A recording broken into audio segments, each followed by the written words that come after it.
No améis al mundo por Watchman Nee.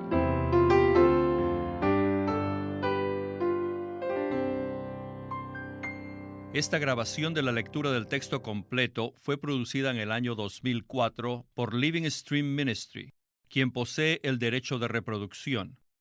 Toda la grabación ni ninguna parte de ella puede ser reproducida o usada para ningún propósito sin autorización previa por escrito de Living Stream Ministry.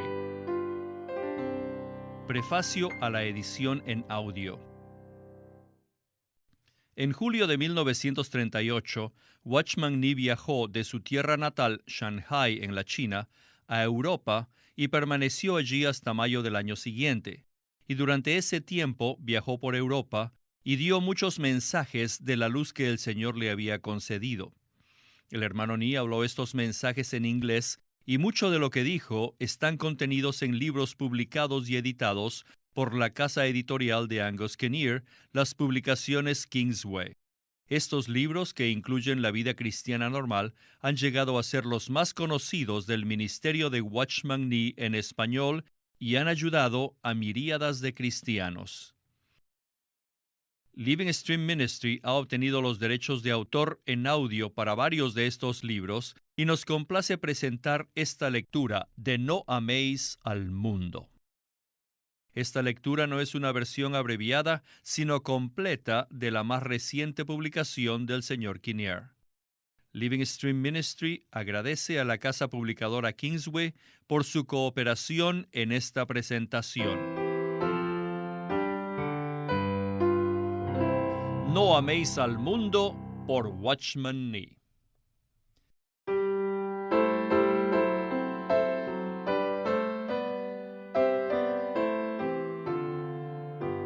Capítulo 2. La tendencia a apartarse de Dios. Puesto que cada uno de nosotros hemos estado esclavizados al pecado, aceptamos rápidamente que las cosas pecaminosas son satánicas.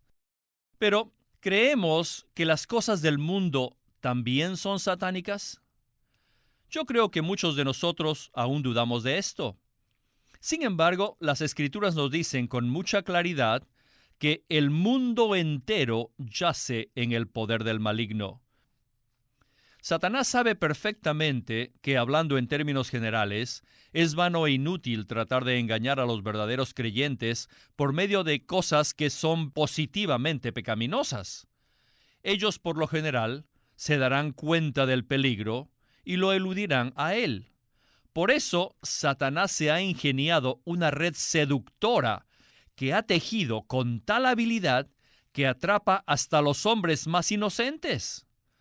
Nosotros huimos de los deseos pecaminosos con toda razón, pero cuando se trata de cosas que parecen tan inocuas como la ciencia, el arte y la educación, perdemos nuestro sentido de valores con mucha facilidad y caemos presa de su seducción. Sin embargo, la sentencia del juicio de nuestro Señor implica claramente que todo aquello que constituye el mundo está en desacuerdo con el propósito de Dios. Cuando Él dijo, ahora es el juicio de este mundo, en Juan 12:31, esas palabras implican claramente la condenación de todo lo que forma parte del cosmos, y nunca se habrían pronunciado si en realidad no hubiese sido algo radicalmente fuera de línea. Aún más, Jesús prosigue diciendo, ahora el príncipe de este mundo será echado fuera. Aquí Él no está enfatizando la relación íntima entre Satanás y el sistema del mundo, sino el hecho de que la condenación del mundo está ligada a la de Satanás.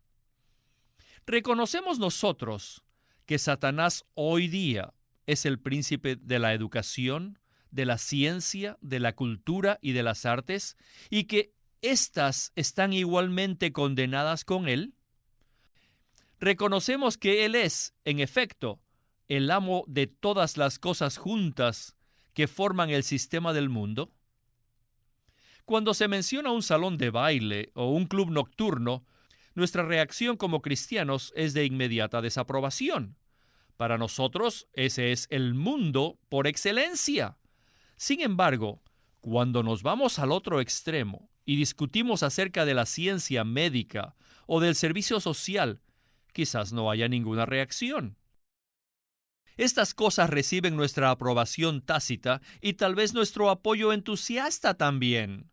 En medio de estos dos extremos hay una variedad muy amplia de cosas que varían grandemente en cuanto a la influencia que ejercen para bien o para mal, y no podemos ponernos de acuerdo acerca de dónde trazar una línea exacta. Sin embargo, debemos enfrentar el hecho de que el juicio ya ha sido pronunciado por Dios, no sobre ciertas cosas que han sido seleccionadas y que pertenecen a este mundo, sino sobre todas ellas imparcialmente. Haga la prueba con usted mismo. Si usted se aventura en una de estas áreas aprobadas y de repente alguien le dice, usted está involucrado con el mundo en esa situación, ¿será conmovido? Probablemente no. Se necesita que alguien a quien usted verdaderamente respeta le suplique de una manera directa y le diga, hermano, en esa situación usted se ha involucrado con Satanás. Eso tal vez lo haría titubear un poco antes de hacerlo, ¿no es así? ¿Cómo se sentiría si alguien le dijera, usted se ha involucrado con la educación, o usted se ha involucrado con la ciencia médica, o usted se ha involucrado con el comercio? ¿Cree usted que reaccionaría con la misma cautela como si esa persona le hubiera dicho, usted se ha involucrado con el demonio? Si verdaderamente nosotros creemos que cuando entramos en contacto con cualquiera de estas cosas que constituyen el mundo, estamos tocando al príncipe de este mundo, entonces sentiremos la seria gravedad de habernos involucrado con ello, e invariablemente no podremos evitar ser conmovidos. El mundo entero yace en el poder del maligno. Esto no significa una parte del mundo, sino la totalidad del mundo. No debemos pensar ni por un momento que Satanás se opone a Dios solo por medio del pecado y la carnalidad que hay en los corazones de los hombres. Él se opone a Dios por medio de todas las cosas del mundo. Oh, yo estoy de acuerdo con ustedes que las cosas de este mundo son en cierto sentido materiales, físicas, sin vida y sin ningún poder intrínseco que nos haga daño. Sin embargo, aún eso debería sugerirnos que esas cosas se resisten al propósito de Dios, como ciertamente es todo aquello que carece del toque de la vida divina.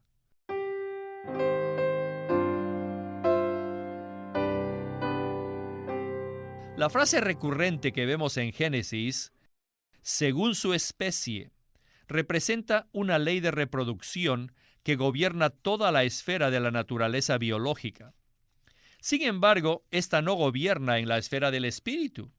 Es posible que los padres humanos puedan engendrar hijos de su misma especie, generación tras generación. Pero una cosa sí es cierta, los cristianos no pueden engendrar cristianos.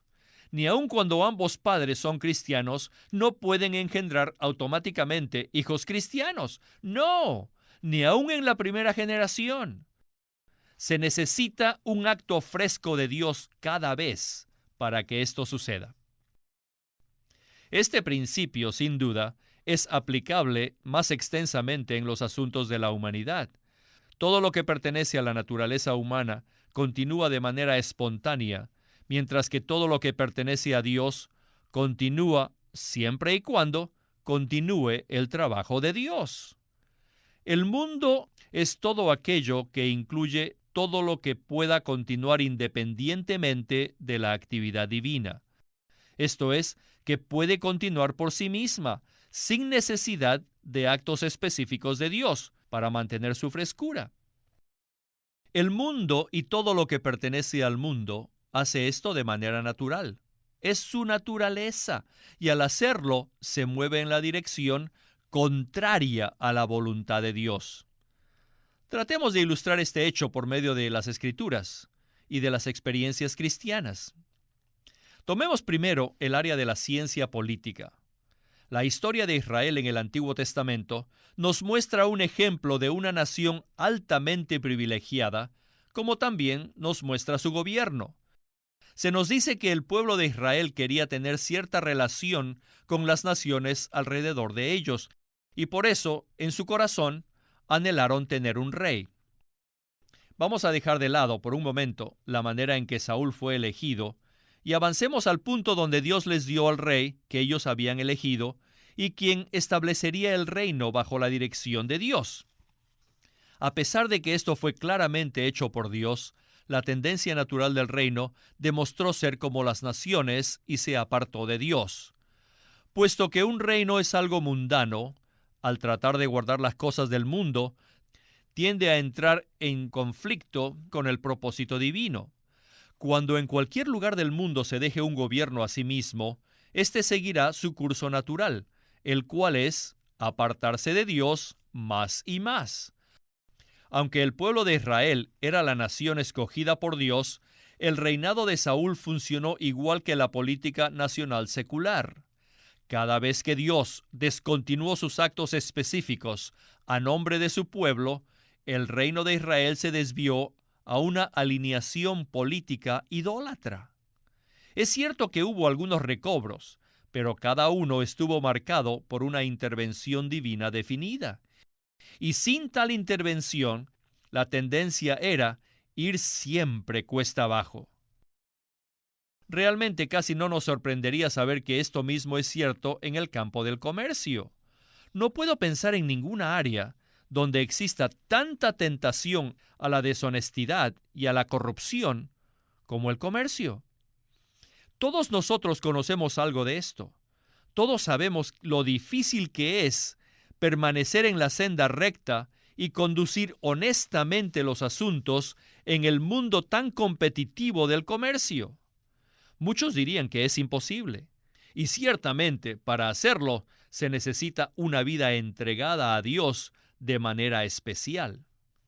Podemos recordar que el Señor Jesús contrasta a dos hombres, uno que ganó todo el mundo, pero perdió la vida de su alma, y el otro, un comerciante que vendió todo lo que tenía para comprar una perla de gran valor. Jesús comparó el reino de los cielos con el último de ellos.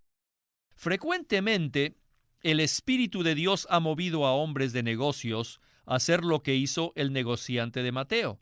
No son pocas las firmas de negocios muy conocidas cuyas ganancias han sido entregadas para fines divinos, en la propagación del Evangelio y otras cosas. Estoy pensando en una empresa que al principio de su historia fue creada por un hombre de negocios que temía a Dios. Por cierto, el temor de Dios es una cualidad que solo puede existir si es que es sostenida desde el cielo. Pero el negocio y su organización eficiente, que ella misma crea, puede hacer que el negocio se autoperpetúe. En la primera generación de la historia de esta empresa, la vida divina fluía a través de su fundador, de tal manera que la sostenía firmemente bajo la autoridad de Dios, lo suficiente para que no fuese una preocupación mundana. Pero con la segunda generación desapareció esa restricción y, como era de esperarse, la empresa gravitó automáticamente al sistema del mundo. El temor de Dios había desaparecido, pero la compañía en sí todavía es próspera.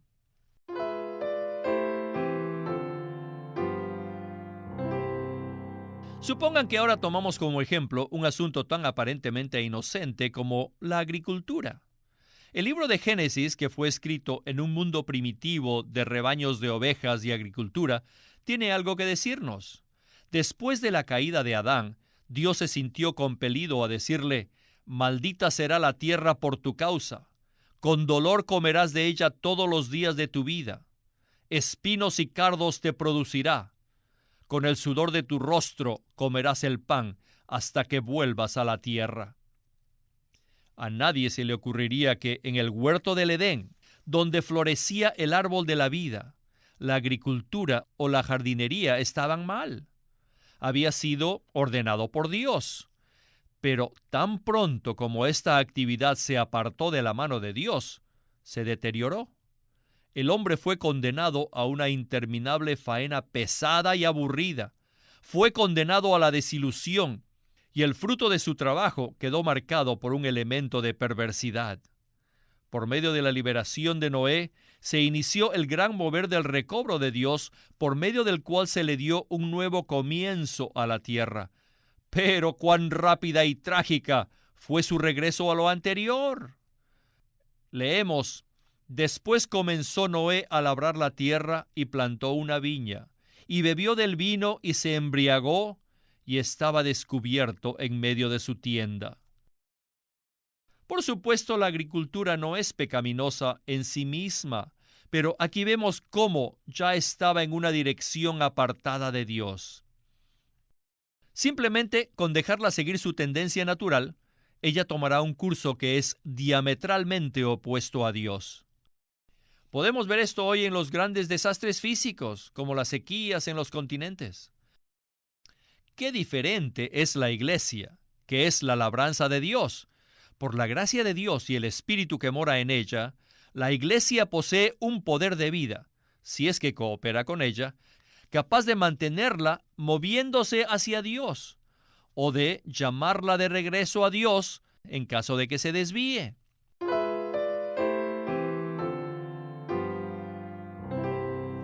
Cuando hablamos de la educación, tanto la Biblia como la experiencia tienen algo que decirnos. Hablando de manera alegórica, podríamos decir que cuando Dios rechazó a Saúl y escogió a David, él estaba pasando por encima de un hombre que se distinguía por su altura, puesto que Saúl era el más alto de todos, a favor de un hombre que era conforme a su corazón. Hombres tales como José, Moisés y Daniel, cuya sabiduría fue usada por Dios públicamente, cada uno había recibido de parte de Dios el entendimiento que necesitaban.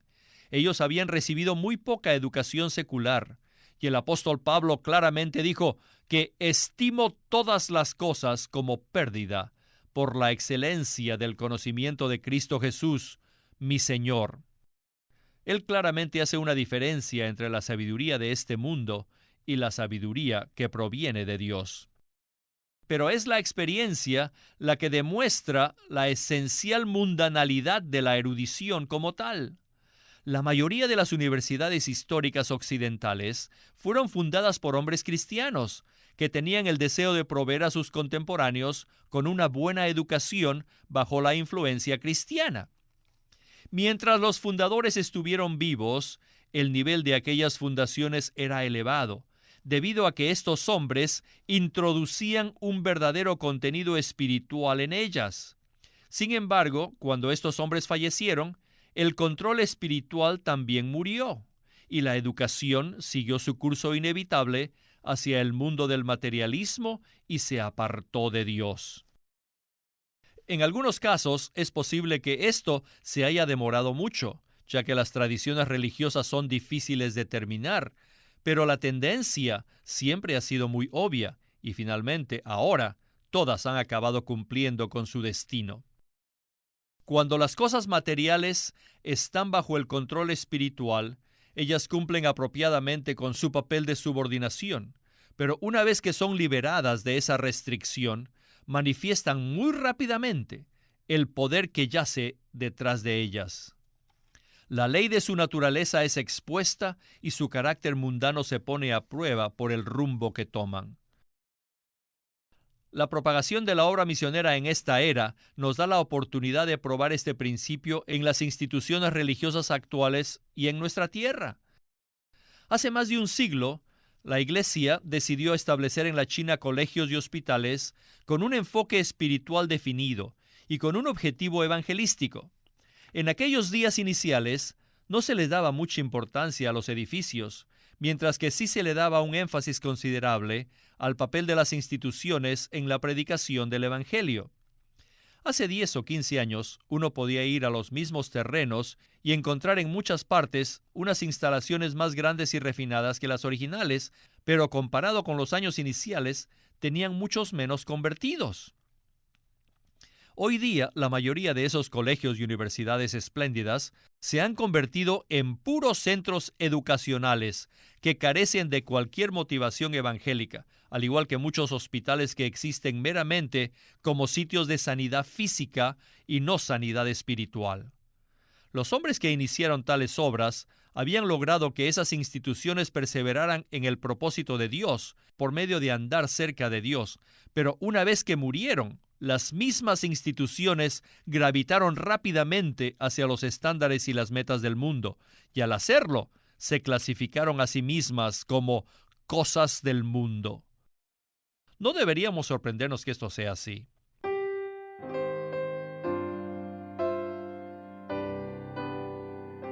En los primeros capítulos del libro de los Hechos, leemos que en la iglesia primitiva ocurrió algo que hizo que la iglesia instituyera una ayuda a los santos más necesitados. Esa institución urgente del servicio social fue claramente bendecida por Dios, pero tenía una naturaleza temporal. Usted tal vez podría decir, qué bueno si eso hubiera continuado. Solo una persona que no conoce a Dios podría decir tal cosa. Si esas medidas de ayuda se hubieran prolongado indefinidamente, una vez que la influencia espiritual se hubiera retirado, inevitablemente hubieran terminado en la dirección del mundo. Esto es algo inevitable. Existe una distinción entre la Iglesia de Dios y aquellos valiosos subproductos sociales y de caridad, que se producen de tiempo en tiempo por medio de la visión y de la fe de sus miembros. Estos subproductos, pese a que se originan en una visión espiritual, poseen en sí mismos el poder para sobrevivir independientemente. Y esto es algo que la Iglesia de Dios no tiene. Estas son obras que pueden ser iniciadas por medio de la fe de los hijos de Dios, pero una vez que se les muestra el camino y el nivel profesional es puesto apropiadamente, rápidamente pueden ser sostenidas o imitadas por el hombre del mundo, muy apartados de aquella fe que la inició. Permítame repetirles que la Iglesia de Dios nunca cesa de ser dependiente de la vida de Dios para mantenerse. Imagínense una iglesia viviente en alguna ciudad hoy día que tenga comunión, oración y el testimonio del Evangelio, y que tenga muchos hogares y centros de actividad espiritual. ¿Qué podremos hallar unos años después? Si el pueblo ha seguido a Dios con fe y obediencia, podremos encontrar un lugar lleno de vida y luz del Señor y el poder de su palabra. Pero si en infidelidad al Señor han abandonado la visión de Cristo, igualmente sería un lugar donde se predique el ateísmo. Para ese entonces tal iglesia habrá cesado de existir, porque la iglesia depende para su existencia de la impartición constante de vida fresca de Dios y no puede sobrevivir ni un día sin ella.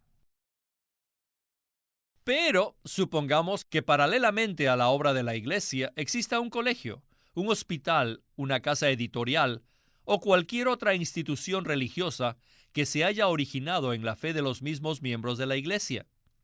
Suponiendo que 10 años más tarde todavía exista la necesidad de que este servicio continúe y que no haya sido absorbido por una empresa pública o privada, entonces la probabilidad es que esa obra continúe operando con un estándar de servicio muy eficiente.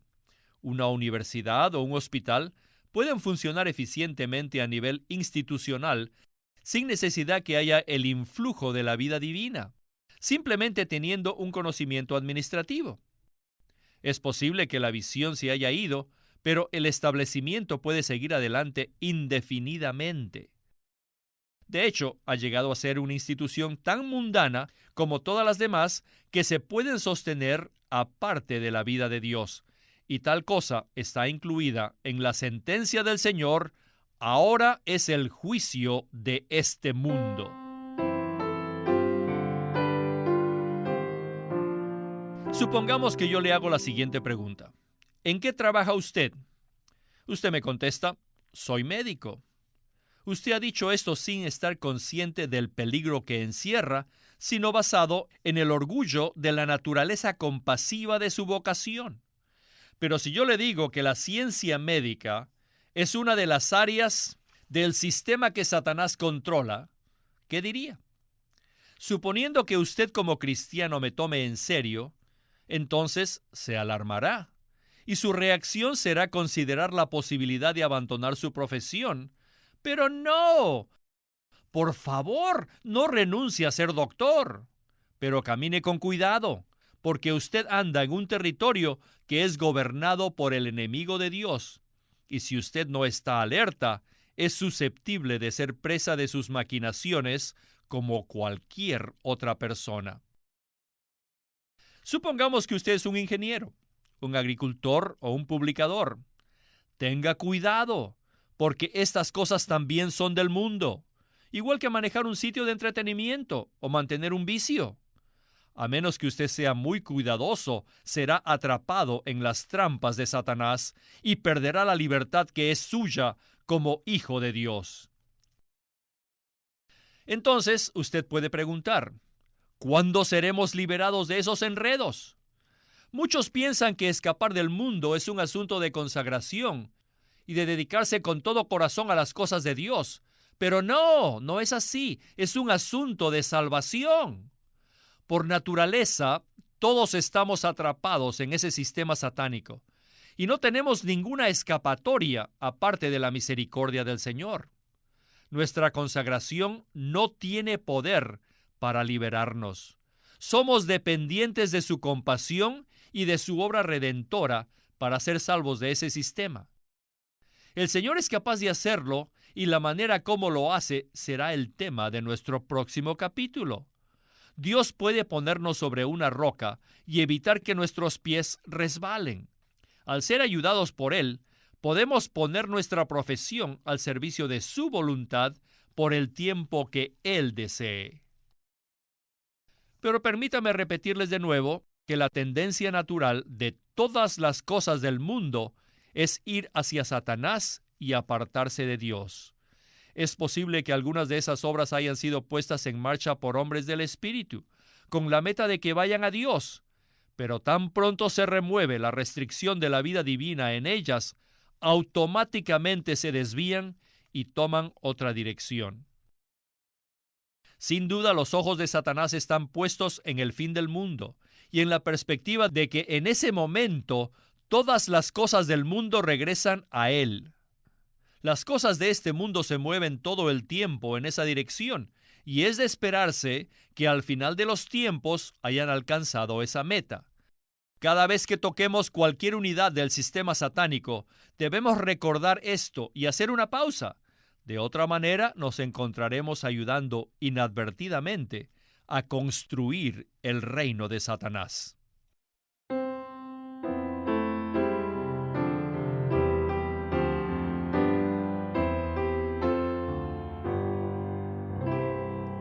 Capítulo 3.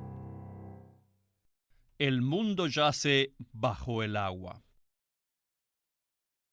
Y les dijo, id por todo el mundo y proclamad el evangelio a toda la creación.